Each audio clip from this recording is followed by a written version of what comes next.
Ferme les yeux. Il existe un monde où la pluie est toxique, où les rues sentent le sang et la fumée, où les gens portent des masques, mais pas pour se cacher. Ce monde s'appelle le Hall. Et cette histoire commence par une question. Qu'est-ce que l'homme dans ma bouche t'a dit? Il existe plusieurs mondes. Le nôtre, celui de Hall, et un autre plus ancien, le monde des mages. Depuis des générations, ils descendent dans le Hall pour expérimenter. Pour eux, les humains, ce ne sont pas des ennemis, ce sont des cobayes. Ils les déforment, ils les tuent. Les mages sont nés d'une erreur. Il y a très longtemps, un démon nommé Shidaruma créa ces êtres pour tromper son ennui. Des créatures instables. Les premiers mages qui, avec le temps, ont évolué. Ils ont pris forme humaine. Enfin presque. Parce qu'à l'intérieur de leur cerveau se trouve quelque chose. Un organe, une présence, une chose démoniaque. Chaque mage possède une source de magie, une fumée noire qui circule comme du sang. Elle sort de leur corps, par leurs doigts, par leur bouche, et cette fumée est leur pouvoir. On est avec. Ceux qui en produisent peu sont réduits à l'esclavage, et ceux qui en produisent beaucoup sont des rois. Parmi ces rois, lui était destiné aux enfers,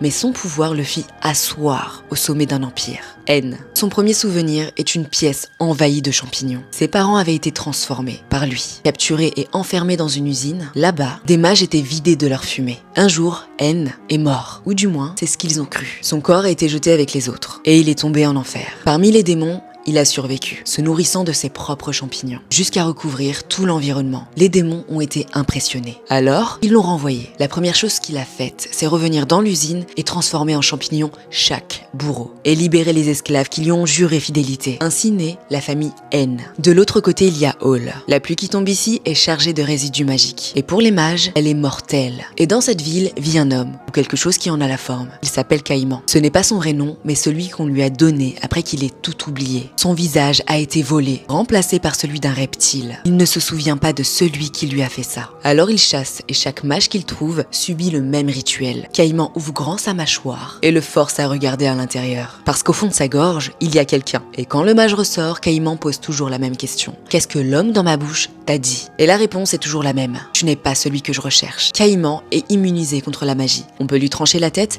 elle repousse. Et entre deux chasses, il mange des gyozas dans un petit restaurant, avec la seule personne qui lui reste. C'était l'épilogue du sinistre univers de Dorohedoro.